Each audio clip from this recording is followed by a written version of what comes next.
So our passage this morning is John 12, 1 through 11. It's page 736 in the Pew Bible. 6 days before the Passover, Jesus arrived at Bethany, where Lazarus lived, whom Jesus has raised from the dead. Here, a dinner was given in Jesus' honor. Martha served, while Lazarus was among those reclining at the table with him. Then Mary took about a pint of pure nard, an expensive perfume, and she poured it on Jesus' feet and wiped his feet with her hair. And the house was filled with the fragrance of the perfume. But one of his disciples, Judas Iscariot, who later betrayed him, objected. Why wasn't this perfume sold and the money given to the poor? It was worth a year's wages. He did not say this because he cared about the poor, but because he was a thief. As a keeper of the money bag, he used to help himself to what was put into it. Leave her alone, Jesus replied. It was intended that she should save this perfume for the day of my burial. You will always have the poor among you. You will not always have me. Meanwhile, a large crowd of Jews found out that Jesus was there and came not only because of him, but also to see Lazarus, whom he had raised from the dead. So the chief priests made plans to kill Lazarus as well, for on account of him, many of the Jews were going over to Jesus and putting their faith in him.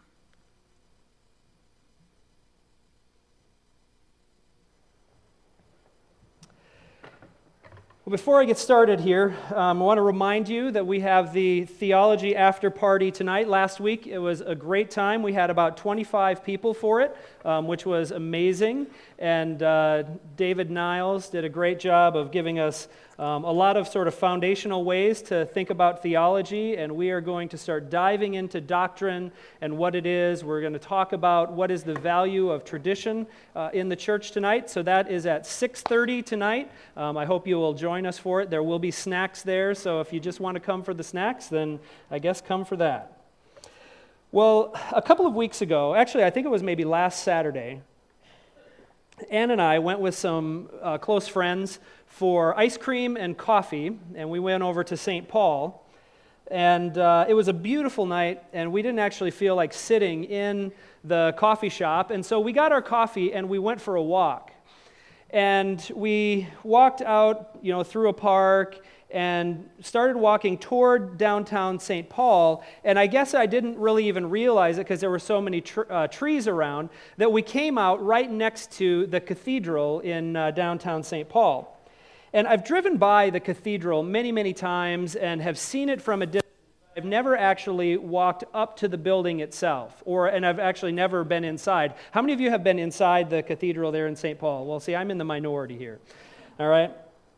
But it really, something happened to me when I walked up to the building, and we were walking by these amazing stone wall, white stone, and looking up at the dome, and I was filled with, and it was kind of strange, because it was kind of a casual night, but I was filled with this sense of awe in looking at the building, the how clean the stones were, and the dome, raising up into the air. There was just a sense of awe and wonder as I stood beside the building and looked at the architecture of it, and was really amazed by the whole thing.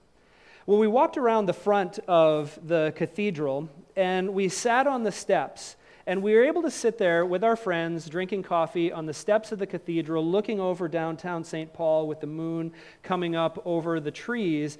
And it was really strange because our conversation never turned to God, and yet there was something about that moment sitting there on the steps of the cathedral that just filled me with awe. There was almost a sense of worship there, even though we didn't necessarily go there to worship.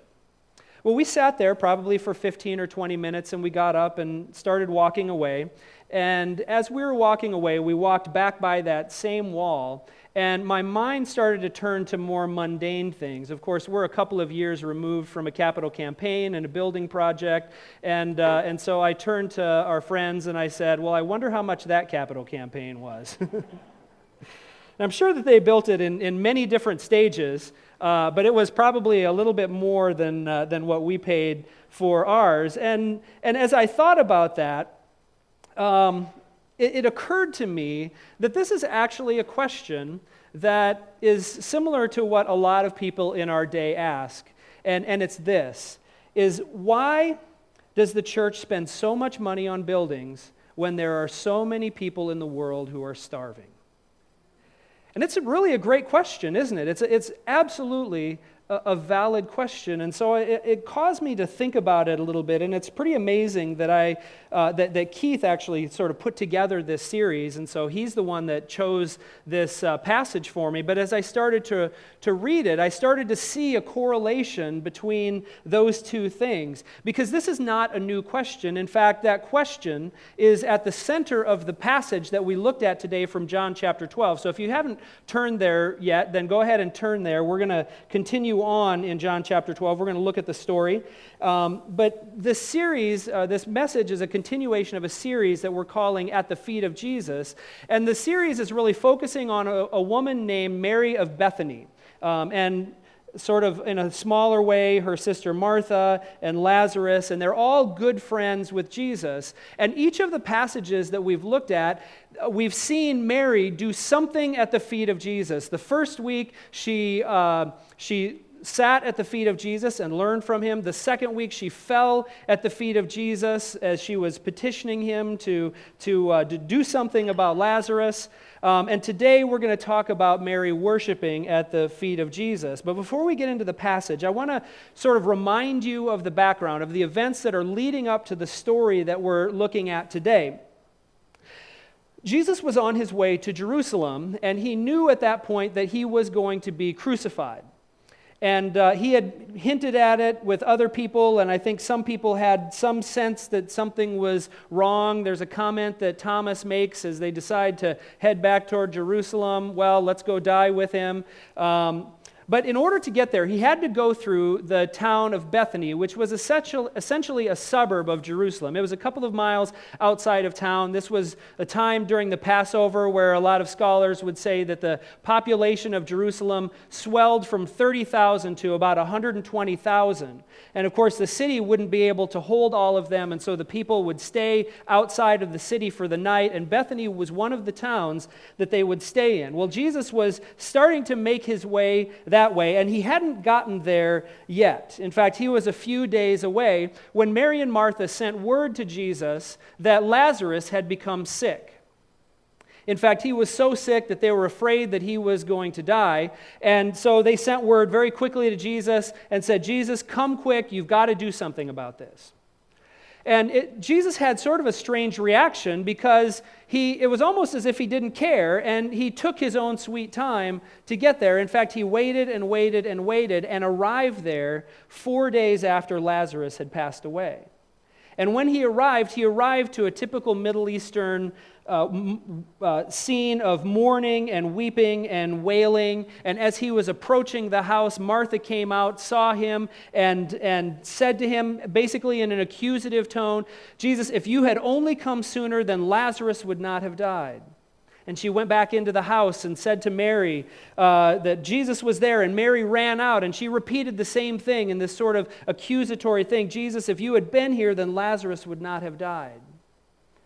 And Jesus had compassion on Mary and Martha, and he went to the tomb, and he had them roll away the stone, and he said, "Lazarus, come forth." And he raised Lazarus from the dead. Now, as you can imagine, this was pretty amazing. It was a call for celebration, and we might think that if we saw something like that, if we saw someone raise someone else from the dead, then we would believe for sure. But the truth of the matter is, and you see this all through Scripture, is that miracles aren't always effective in bringing people to faith. People who don't want to believe, even a miracle will not bring them to faith. And we see this because rather than, even though a lot of people came to faith there, rather than coming to faith, the religious leaders, it just made them all the more intent on killing Jesus. And not only that, but they even wanted to kill Lazarus again. So you can see that it didn't necessarily produce faith, but it created a lot of tension in the area. And of course, the scene that we get to now, Mary, Martha, and Lazarus have thrown a party in honor of Jesus. And it describes the scene. Martha, of course, was serving, was kind of her temperament. This is what she did. Lazarus was reclining at the table with Jesus because he was a man. He probably would have had the place of honor. Plus, he was the guy that was raised from the dead, so people probably wanted to talk to him a lot.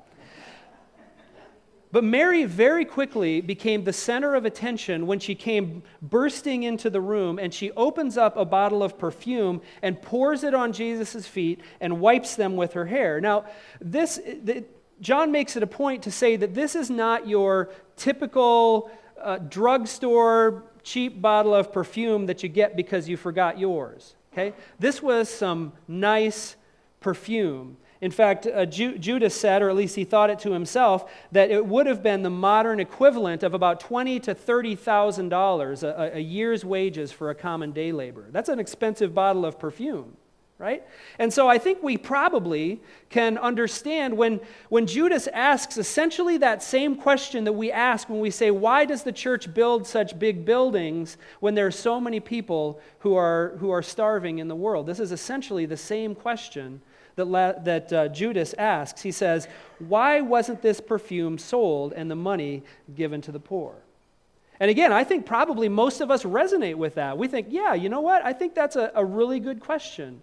But Jesus gives a really surprising answer here because it seems to be very out of character for him.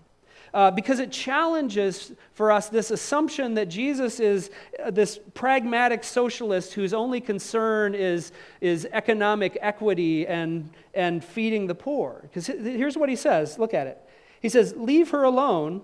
It was intended that she should save this perfume for the day of my burial. You will always have the poor among you, but you will not always have me. Seems like kind of a strange thing for Jesus to say, doesn't it? Seems a little bit out of character. Now, Jesus certainly did care about the poor. I think that we have to acknowledge that right away. In fact, I think a lot of what Jesus said to Judas had more to do with how insincere Judas was than it was about how he actually felt about the poor. Because we know from other places that care in the poor is something that he calls us to do, that he did, that he preached a lot about, and so it's a very high value for him. And so what we can't do in this passage is we can't say that worship and caring for the poor are competing values. Okay? They're both necessary for the Christian life. And so today, what we're going to do is we're going to dive into this passage and especially focus on what Jesus says about worship. We're going to talk about 5 things. And I have to tell you, and Keith will verify this, I was kind of walking around the office this week because I was feeling really convicted about it. And I was just going back and forth and saying, man, I hate this sermon. This is terrible. I don't like this at all, And so hopefully maybe you'll feel the same way and we can commiserate together, all right? So these are some things that we learn about worship from this passage, and then actually one of them is not necessarily from the passage, but I think it's one that we have to sort of add in there because we see it in Scripture too. So let's talk about it. First of all, we see that worship is a response to what God has done. It's a response to what God has done. Now, I'm sure that Mary and Martha and Lazarus appreciated Jesus before. They were pretty close to him. There were a lot of interactions with him, and I'm sure that they absolutely loved him and thought the most of him. But the party that they were having, I suspect, was not a birthday party for Jesus. All right? I think it was probably had something to do with the fact that Jesus just raised Lazarus from the dead. Right? This was a party in honor of Jesus, in honor of what he just did. And it seems like a pretty good reason for a party. I mean, I think if I was just raised from the dead by someone, I would probably have a party for them too. Right? And it's also, I think, a good excuse to do something completely irrational, like pouring a year's worth of perfume on his feet. See, notice that Mary didn't do it before Lazarus got sick. And she didn't do it when Lazarus got sick in order to sort of convince Jesus to come and to save Lazarus. She didn't do it so that he would come and save him. She did it as a natural act of gratitude for what Jesus already did. Okay, do you see that there? Now, There's a misunderstanding that oftentimes trips us up as Christians, and it happens both in the Christian faith, but it also happens in other faiths as well. And it's an ancient thing, and it's a modern thing. But basically, a lot of times people would say that religions worship so that God will accept them. Oftentimes, that's the idea that we have, and maybe this is what you do. If things start going badly for you, you think, oh, it's probably because I haven't been to church in a while, or it's probably because I haven't been giving my tithe, and so maybe if I go back to church, or maybe if I go to small group, or maybe if I start giving again, then God will answer me and I'll start to feel better, okay? I just want to be very clear about this. That is not Christian worship, okay? That's actually more pagan than it is Christian. And we don't worship so that God will accept us. We worship because He already has. Okay, that's what Christian worship is. And and our lack of worship, I think, is the sign that either we don't believe that it's true, or we've forgotten how gracious and generous God has been with us. See, He gives us everything we have. He forgives us even when we don't deserve it. He gave His life for us. And so Mary comes bursting into the party, and her actions comes with this gratitude for what Jesus did for Lazarus, and it comes as a sort of natural response, and it was unbridled worship of Jesus. Knowing who Jesus was did no longer allow her to treat her relationship with Jesus so casually.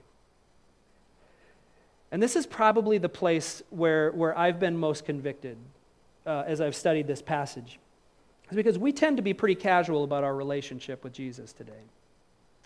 And I think oftentimes it's because we forget who He is and just how amazing the things that He's done for us are. We become so familiar with the story of Jesus that we make t-shirts that say, "Jesus is my homeboy." And we forget that when we worship and when we talk to Him, that we're talking to the Creator of the universe made flesh.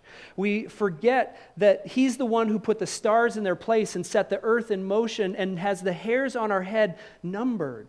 I mean, this is the Jesus that we worship. And He became one of us, and He died for us. Think about that for a minute.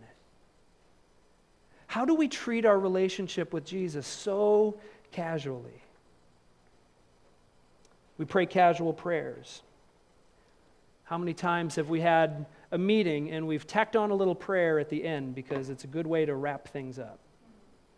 Or we do that with our small groups, or we come late to worship service, and as we're singing the first couple of songs, we casually mosey our way in. This is me, all right? So we mosey our way in, and as if this part of the service is really not all that important. Or if we don't feel like coming, then we just really don't, because it's just not really that big of a deal, right? It's getting convicting for you? It is for me. Now, there's some reasons for that. I understand that. Anything that we do routinely can become very commonplace for us, and we start to treat just about anything in that way very casually. But that's exactly why we have to be intentional about disciplining ourselves for times of worship, to not allow ourselves to forget who it is that we are dealing with here. And I've been very convicted this week that I need to be more intentional about worship, not just corporately, but even in my own personal time. Not because I believe that God will reject me if I don't, but because I tend to forget how incredibly amazing it is that Jesus came and He died for a selfish jerk like me. Now, there's some people who will respond by saying, well, my worship is serving, or I worship by giving to the poor. And you know what? Those absolutely are acts of worship. I completely agree. They are. In fact, in Matthew chapter 23, Jesus rebukes the Pharisees because they focus so much on the ritual aspects of worship, and then He says they neglect the weightier matters of the law. In fact, this is what it says here, Matthew 23:23. He says, "Woe to you, teachers of the law and Pharisees, you hypocrites! You give 1/10 of your spices, mint, dill, and cumin, but you've neglected the more important matters of the law, justice, mercy, and faithfulness. You should have practiced the latter without neglecting the former." And so what we see here is that intentional worship and justice are both necessary for us. They're both absolutely essential for the Christian life. Worship is not a substitute for justice, but justice only flows out of a heart of gratitude to God for what he's done for us. And that's the first point, is that worship is always a response to what God has done for us. The second point is this, is that worship reorients us. This is not one that we get from the passage today, but I think it's one that is very important for us to remember. And the reason is because your life is plumb full of activities and items that are perfectly suited to keep your gaze on everything that's right in front of you. You have a job to do, you have bills to pay, children to take care of, politics to worry about, and sports to distract you from politics. And if we're not careful, then we will very quickly begin to believe that the only thing that's really real and the only thing that's worth paying attention to are the things that we can see and feel and touch. And that's why keeping the Sabbath made it in the top 10, right? Didn't it? You ever wonder why that's there? Well, that's why it's there. Remember the Sabbath day, keep it holy. That's why in the Old Testament there were so many detailed instructions about how the temple should be built and how people should worship properly. It's not that God needed all of that, it's that we need it.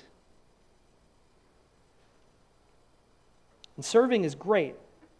Absolutely is. But you can serve at a homeless shelter and never once think about God. And oftentimes that service then will turn in a way to either try to earn God's love or to show other people how great and caring and loving we are. And that's what it was for Judas. It was a show. And again, we should be serving in practical ways, and we should do it as an act of worship, and that's why we're having organizations like Prison Fellowship come in, because this is a part of our worship as a church, and we cannot forget that. But if it doesn't come out of the overflow of gratitude that we have to Jesus, then we will either lose interest or we'll become cynical, or we will simply use it as a way to show people how great we are. But when we take the time to worship, it reorients us from this idea that we need to be personally fulfilled to this idea that our job on earth here is to bring glory to God. Another thing the passage tells us today is that worship must be sincere. This is probably one of the biggest contrasts between Mary and Judas. See, Jesus knew that Judas wasn't sincere about it, and his comments about feeding the poor and all of that, he knew that Judas's comments about feeding the poor were just a smokescreen for his own greed. And even though he did raise a legitimate point, and it is a legitimate point, Jesus didn't respond to him because he was insincere. It's often hard for me to except when some people criticize churches for how they spend money or building buildings or things like that. And it's not because churches aren't wasteful sometimes. I think absolutely they are. I hope that we're not. We probably have been. We try to be as transparent as possible. Our budget is public, and so everybody can know what we spend on things. And so I'm not saying that churches oftentimes don't deserve criticism, but there are a couple of things that sort of bug me when people do it. The first one is, especially for people who are outside the church, is that they have no right to criticize unless they're willing to do what they accuse of other people of not doing. Okay? In other words, if they're saying the church doesn't give enough to the poor, then they better be giving too. And the statistics show that people outside the church just don't do it. That's what the statistics say. And so if you're going to criticize, then you need to be doing it yourself. The second thing is that the criticism that Christians don't give anything to the poor or don't care for the poor is just not true at all. Okay? And this is where I'm going to share some good news and some bad news. Okay? The good news is this. If you consult just about any study done recently, what you'll find is that evangelical Christians are the second most generous group of people in the world. Do you know who's first? Mormons. Mormons are number one. Evangelical Christians are number two. And it's not just in giving to the church. In fact, if there is a crisis anywhere in the world, the first people to show up are generally Christians, evangelical organizations typically, that will show up to bring aid.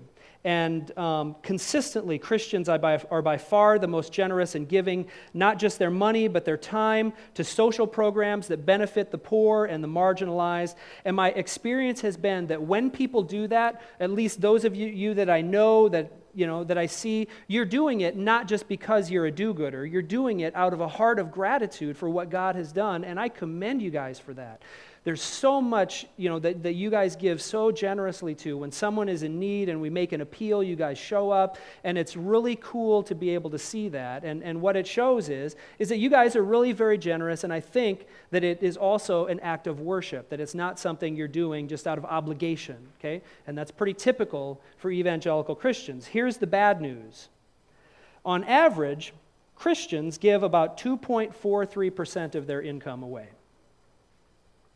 That's to the church and to social programs combined. Okay, that's the average. Okay, now it's still far more than secular people, far more than other groups, but still biblically the baseline is 10%. Right? We know this. And I'm not even that concerned. Do you give 10% to the church and anything else on top of that? I don't even care. But let's just get to 10%. Period. Right? Let's just start there. So the truth is that very few of us have the right to complain about this kind of thing if we're only giving 2.43% more than what Judas did, right? Okay. And here's the thing, is that if we all follow the biblical call to be generous in giving, then we could fund all of the discipleship programs that we need. We could fund all of the building and maintenance and all of those things. And we could feed every single person in the world if we just followed the biblical mandate to give what God calls us to give. Okay? And so you see, it's not a choice between do we fund things in the church, do we fund discipleship, do we fund buildings, or do we feed the poor? It's a false choice. We do both. And the reason that we don't do it is not because we're so focused on building buildings and things like that. It's because we worship a certain standard of living that we're not willing to give up for the sake of the gospel. Okay? And in that, we're not really that much different than Judas. Well, Judas was insincere. Mary was sincere. So in parallel passages in Mark 14 and Matthew 26, Jesus actually explains this even further. And this is what he says to Judas in those other passages. He says, "Why are you bothering her? She's done a beautiful thing to me." And then he says, "Truly I tell you, wherever this gospel is preached throughout the world, what she has done will also be told in memory of her." And my question is why would Jesus say something like this?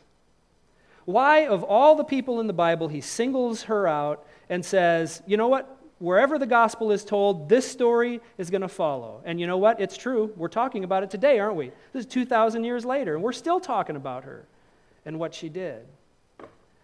Well, I think the reason is not only did she do technically the right thing, but she had the right heart attitude about it.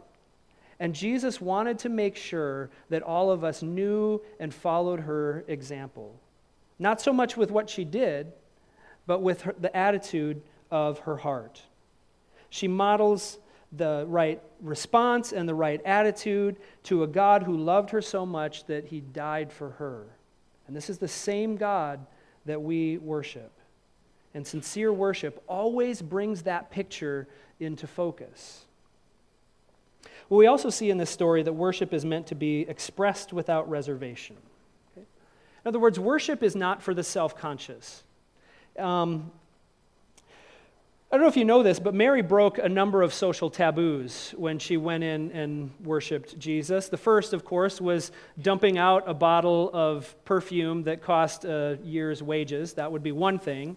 I think we would probably be kind of concerned about that too. The other thing is that when she let her hair down, she was breaking a huge social taboo. Because in that day, a Jewish woman, to let her hair down, that was something that only her husband was allowed to see. And so when she let her hair down in public, that would say certain things, because there were only certain types of women that let their hair down in public. It was a provocative act. And it seems like she was so caught up in the moment that she didn't even care about that. It was pretty amazing. And actually, it reminds me of a story that a friend of mine told me. He was working at Treehouse, which is a ministry for at-risk youth here in the Twin Cities, really a terrific organization, and he was on staff there, and he was telling me the story of one kid who was there who had a very, very troubled family life, but came to know Jesus through Treehouse. They were at a retreat, and he stood up to give his testimony one time, and he was talking about how he accepted Jesus and brought him through all of the chaos of his life, and at the end of it, he was trying to figure out how he could sum the whole thing up, and you could tell that it was just sort of welling up inside of him. And trying to figure it out, he finally just gave up, and he said, "I effing love God." Except he didn't say effing, he used the whole thing, right? And the whole place just burst out into applause for him. And the amazing thing is this was the language that he had to be able to express the gratitude that he had. And even while in most cases we would say it's not appropriate for you to use that language in church or really anywhere else, at that point it was absolutely appropriate because he was expressing what he felt about God in that moment. We're good Germans and Scandinavians around here, aren't we? Okay. We're respectable people.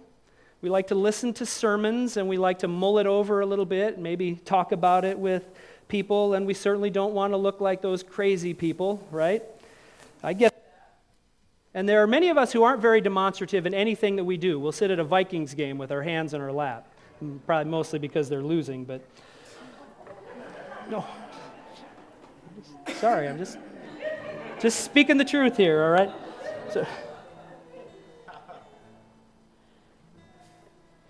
So for many of us, being physically expressive in worship is not necessarily something that's natural for us. And I don't think that we need to fake it or anything like that. I don't believe that. But here's the problem.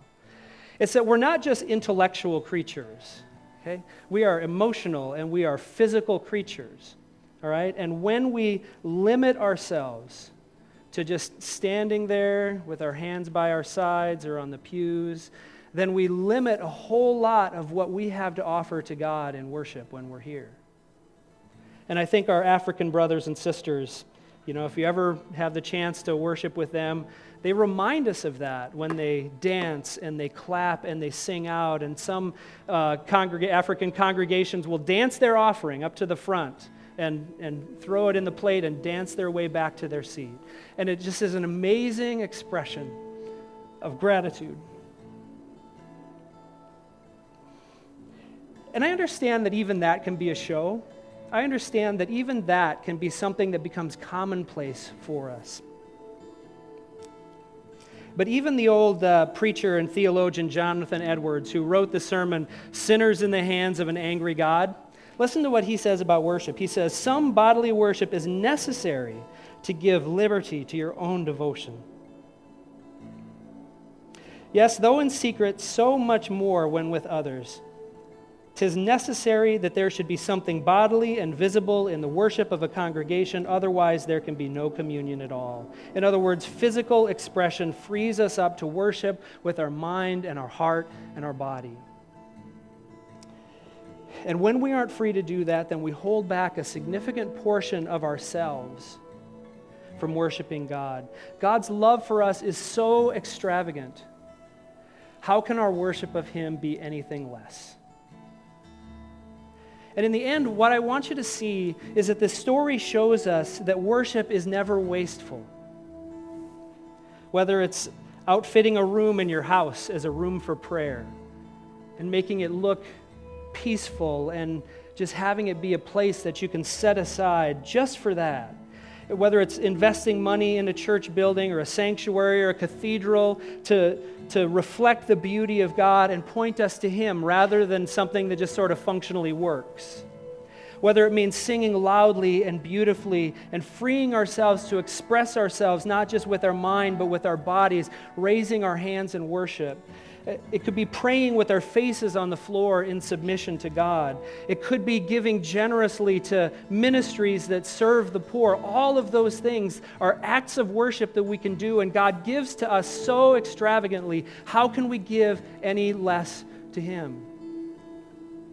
And whatever it is, whenever it's done as an act of gratitude and devotion, it opens us up to submit to God in other areas.